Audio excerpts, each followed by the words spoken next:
it. Now! Look, do you know who I am? A Federal Air Marshal badge is a small thing. Fits in your palm.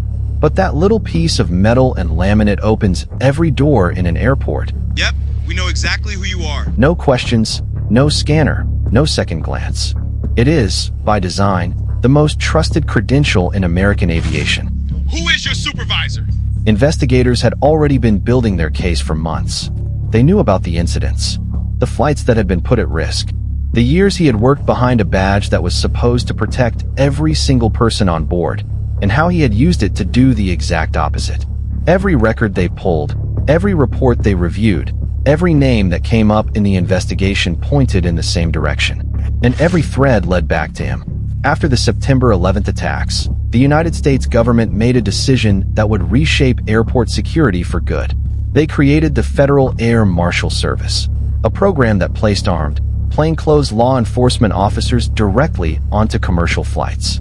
No uniform, no visible weapon, nothing to tell you they were there.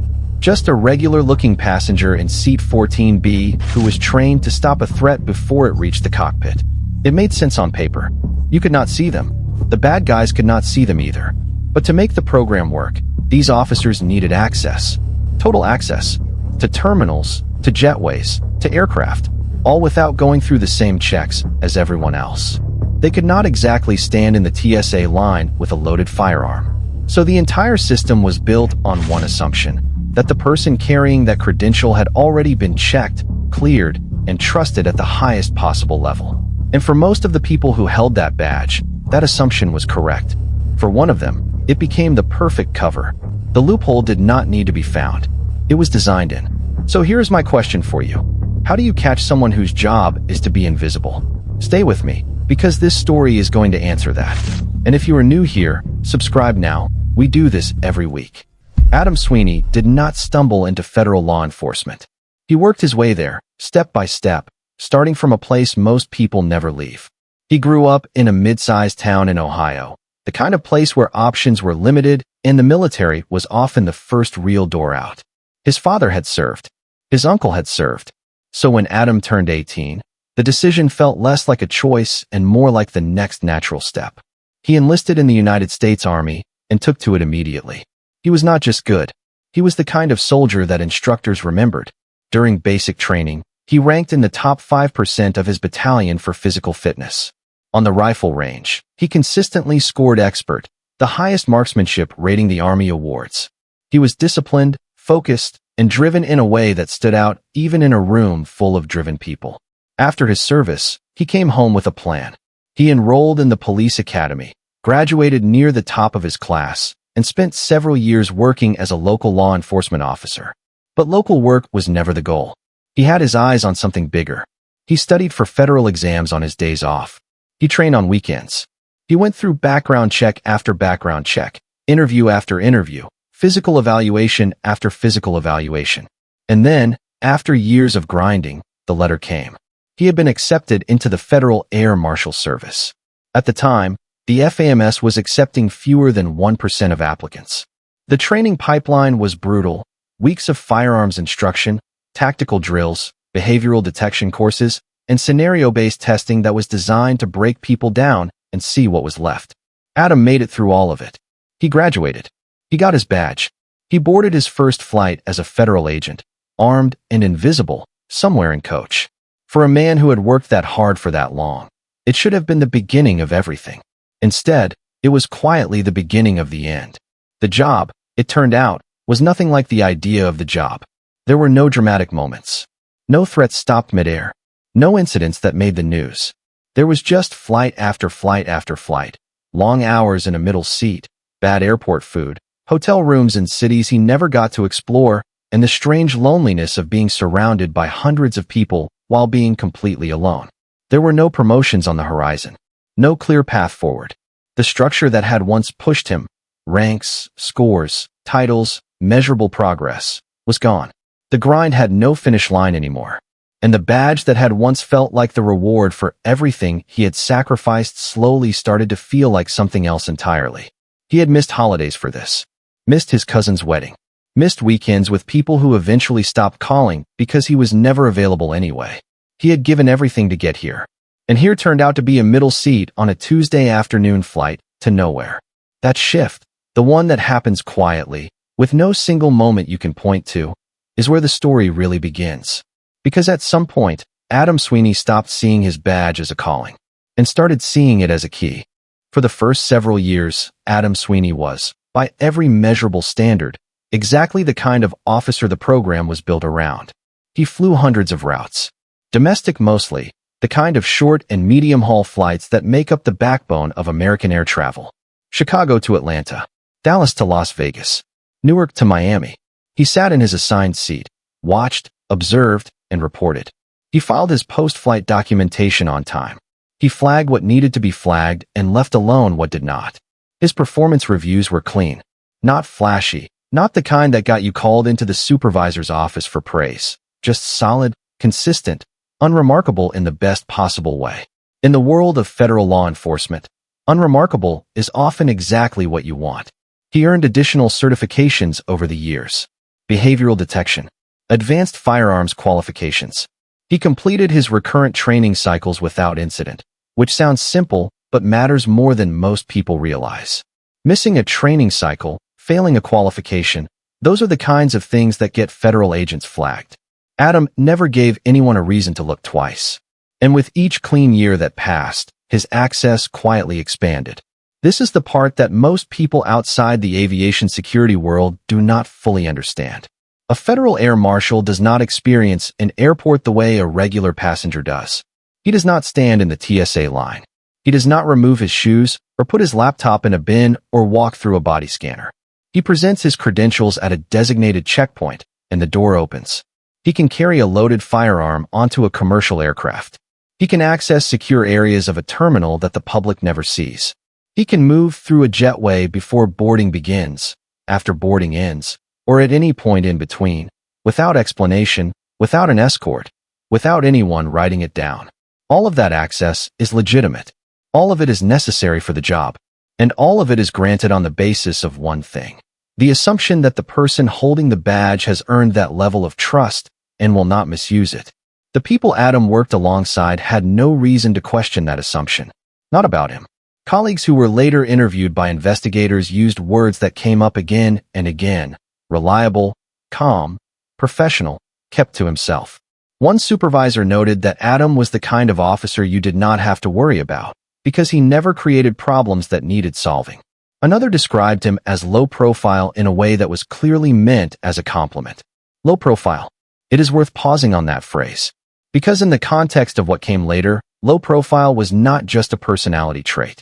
It was a strategy. Whether Adam knew it at the time or not, every quiet year, every clean review, every unremarkable Tuesday afternoon flight was building something. Not a career, a cover. The colleagues who praised him were not wrong about what they saw. They just did not know what they were not seeing.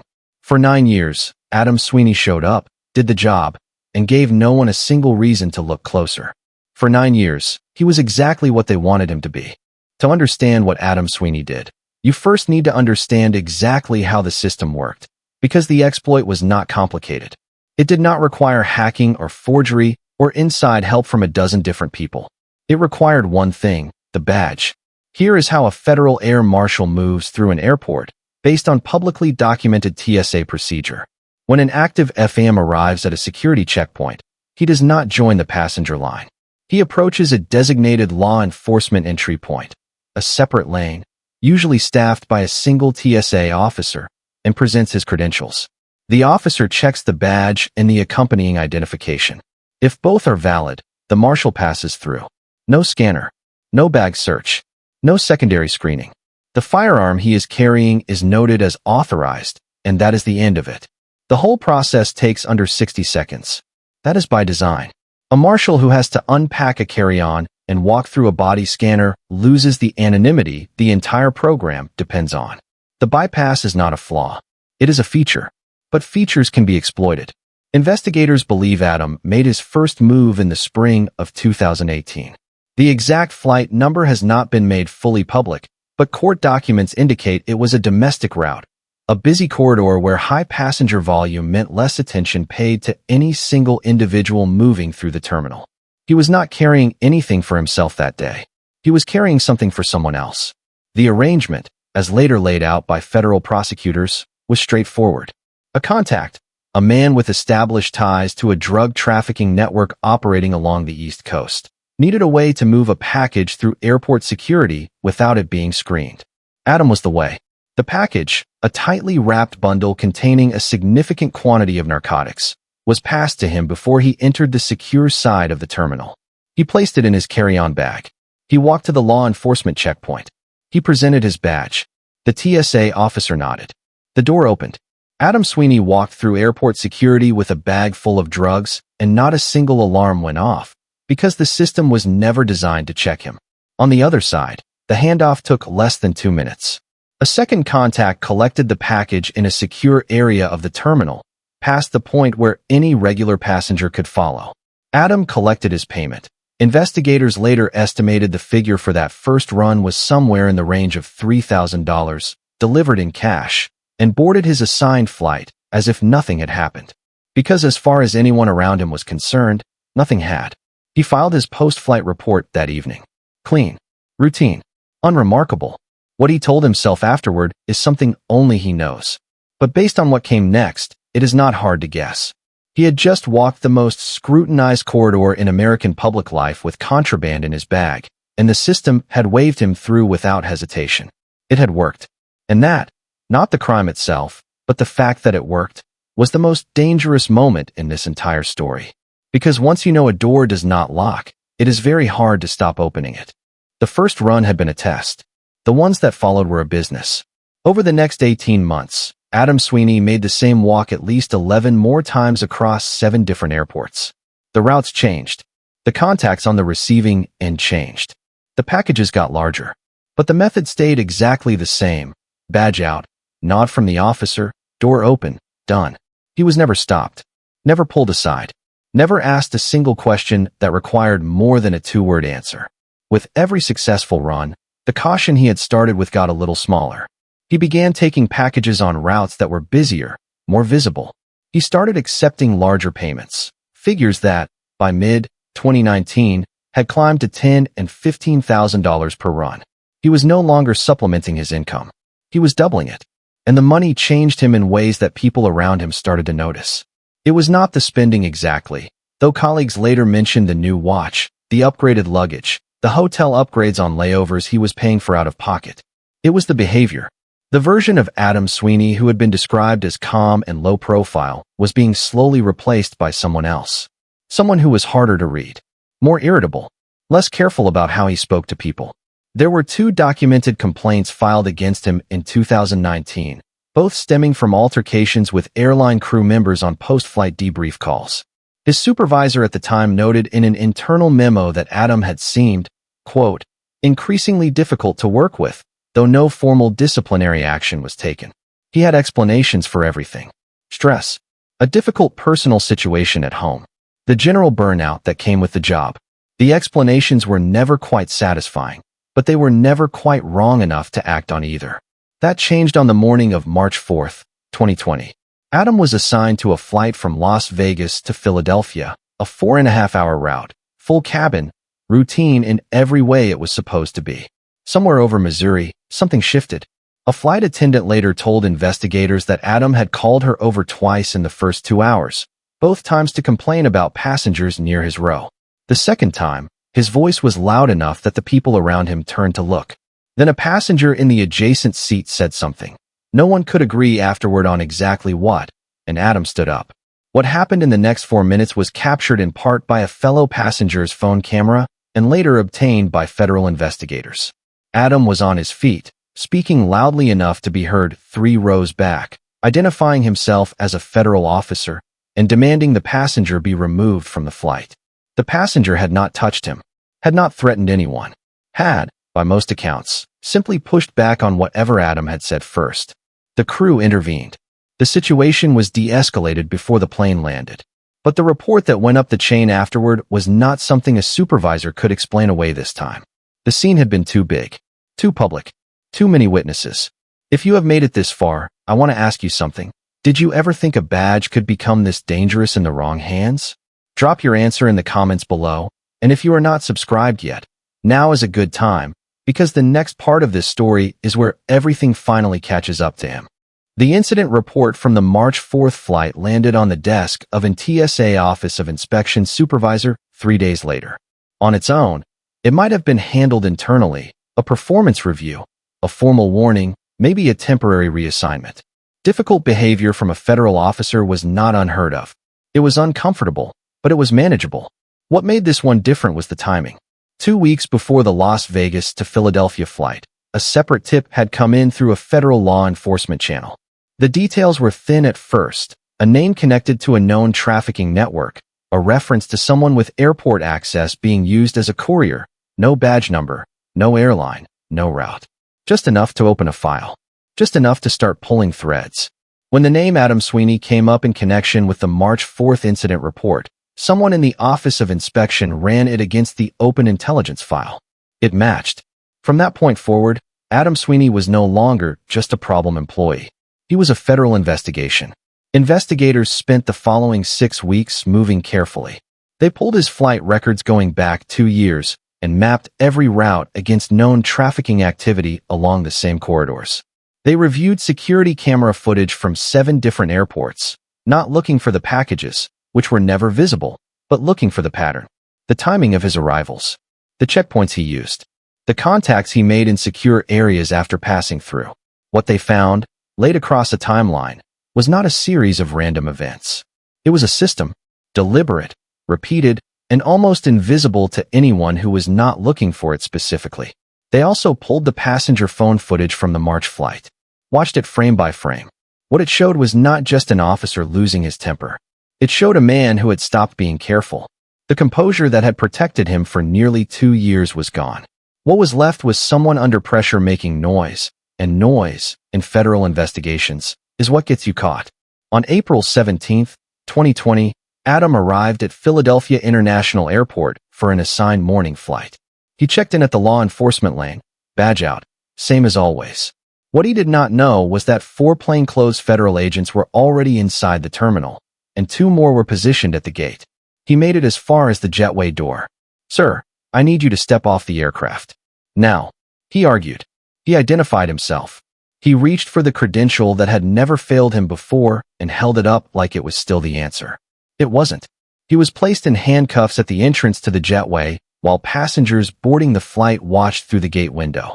The arrest took less than 3 minutes. The evidence inventory that followed took considerably longer.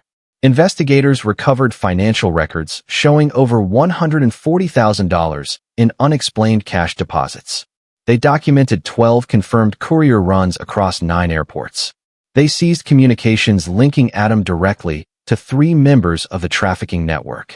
And at the center of the evidence table, sealed in a clear plastic bag, was his Federal Air Marshal badge, the thing that had opened every door. Now it was Exhibit A. The Adam Sweeney who was walked into the federal processing facility on April 17th was not the same man who had stood in that jetway 40 minutes earlier demanding to be recognized. That version, the one who held up his badge and raised his voice, had collapsed somewhere between the handcuffs and the holding room. What was left was quieter, smaller. Investigators who were present in the early hours of his detention described a man who sat very still and said very little. Not defiant, not broken exactly, just calculating, like someone running numbers in his head and not liking what they were adding up to. He asked for a lawyer within the first 10 minutes.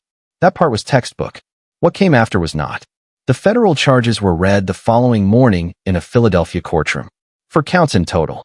The most serious was acting as a drug courier while employed as a federal law enforcement officer, a charge that carried a potential sentence of up to 20 years under federal trafficking statutes. Alongside that came charges of conspiracy to distribute a controlled substance, misuse of federal credentials, and making false statements in official federal documentation, the clean post-flight reports he had filed after every run. Each report, prosecutors noted, was its own separate lie submitted to the federal government under his sworn signature. Taken together, the charges painted a picture of someone who had not made one bad decision in a moment of weakness. He had made the same decision, deliberately, at least 12 times over nearly 2 years. His attorney asked for time. The government gave him 72 hours. On the 3rd day, Adam Sweeney agreed to cooperate. What he gave investigators over the following 3 months was, by the assessment of the lead federal prosecutor on the case, more valuable than they had initially expected. He provided the full structure of the courier operation, not just his own role, but the names and contact methods of the 2 men who had recruited him, the logistics coordinator who selected the routes, and a 4th individual who handled the cash payments on the receiving end. He described 4 separate handoff locations inside secure airport areas across 3 states. He outlined the communication method the network used, a rotating set of prepaid phones, changed every 3 weeks, and provided enough detail for investigators to intercept an active operation before it ran. 2 arrests followed directly from his cooperation within 60 days. A 3rd suspect fled and was later apprehended in another state. The network, which investigators believed had been using various airport insiders across multiple cities, was effectively shut down. None of that erases what Adam did. He was the loophole. He chose to become it, run after run after run. But cooperation in federal cases is not about erasure. It is about utility. And whatever Adam Sweeney had become by the end, he understood, clearly and without illusion, that the only card he had left to play was the truth. So he played it. All of it. Without being asked twice. It is hard to know what to do with that. But it is part of the story, and leaving it out would not be honest. He was not just a villain. He was also, at the very end, a witness. The sentencing hearing for Adam Sweeney took place on a Thursday morning in a federal courtroom in Philadelphia. It was not a long proceeding. By that point, most of what needed to be said had already been said in the documents. The charges, the cooperation agreement, the prosecutor's recommendation. But before the judge handed down the sentence, she spoke directly to Adam for several minutes. And what she said was not about the drugs. It was about the door. She told him that the court had processed many drug cases. Couriers, distributors, low-level carriers, and high-level operators. What made his case different, she said, was not the quantity or the money. It was the mechanism. Every security measure that existed to keep those substances off commercial aircraft had been specifically designed with the assumption that the people granted bypass access would never become the threat. He had not found a crack in the system. He had been the system, and he had chosen, repeatedly and deliberately, to turn that position into a weapon pointed at the very passengers he was sworn to protect. Adam Sweeney was sentenced to 9 years in federal prison. The cooperation agreement reduced what would have been a significantly longer term. Prosecutors had initially indicated the sentencing range without cooperation would have sat between 16 and 20 years. The information he provided and the arrests that followed from it moved the needle. 9 years was the result of that calculation, not a reward, but an acknowledgement that what he gave up had real value. Upon sentencing, his federal employment was formally terminated. His law enforcement certification was permanently revoked, meaning he cannot serve in any law enforcement capacity in any state for the rest of his life. He is prohibited from possessing firearms. He lost his federal pension entirely. There was nothing left of the career, not even the paperwork. In the months that followed the case, the TSA and the Federal Air Marshal Service implemented a series of changes that have not all been made fully public, for obvious reasons. What is known is that credential auditing for active FAMs was significantly increased. Random secondary screening of law enforcement personnel, including marshals, was introduced at select airports on a rotating basis. Internal financial monitoring for active agents, flagging unexplained income or spending patterns, was expanded and formalized. The specific loophole Adam used was not closed entirely, because closing it entirely would compromise the program's effectiveness. But it was narrowed, watched, and documented in ways it had never been before. Every time a Federal Air Marshal approaches that checkpoint today, somewhere in a federal database, this case is part of the reason the system double-checks. We build systems on trust. We give certain people access that others will never have, access that cannot be extended to everyone, because the whole thing only works if the people holding it have earned it. And most of the time, that trust holds. Most of the time, the badge means exactly what it is supposed to mean.